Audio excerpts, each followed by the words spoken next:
চট্টগ্রাম বিশ্ববিদ্যালয়ে উৎসব মুখর পরিবেশে চলছে কেন্দ্রীয় ছাত্র সংসদ চাকসু ও হল সংসদ নির্বাচন। সকাল ৯টায় শুরু হয় ভোট গ্রহণ। সকালে ভোটার উপস্থিতি কম থাকলেও বেলা বাড়ার সাথে সাথে কেন্দ্রগুলোতে বাড়তে থাকে ভোটার উপস্থিতি।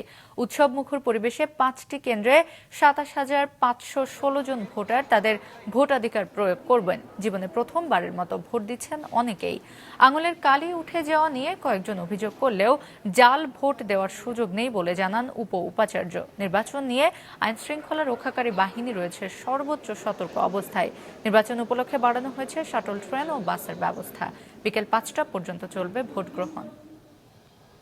ফার্স্ট টাইম আর আমরা ফার্স্ট ইয়ার যেহেতু একদম এসে মাত্র এরকম একটা পরিবেশ অনেক ভালো লাগতেছে।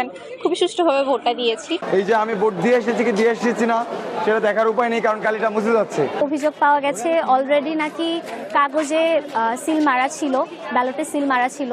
তো আমি এখনো সত্যতা জানি না, কেবল অভিযোগ শুনেছি। কালি নিয়ে যে প্রশ্নটা আসছে সেটি হচ্ছে যে আসলে কালিটা আমাদের অর্নামেন্টাল। সবাই জানে যে নির্বাচনে একটা কালি দিতে হয়, কিন্তু নির্বাচন কমিশন থেকে যে কালিটা দেওয়া হয় সেটা জার্মানি থেকে আনতে হয় এবং যে পরিমাণ কালি আনে বাকিগুলো ডেস্ট্রয় করে। বাংলাদেশের মার্কেটে এই ধরনের কোনো কালি পাবেন না। আমরা নির্বাচন কমিশনের সাথে যোগাযোগ করেছি, ওনারা বলছেন যে এই ধরনের কোনো কালি ব্যবহার করার কোনো ব্যবস্থা নেই, মার্কেটে সেই ধরনের কালি নেই।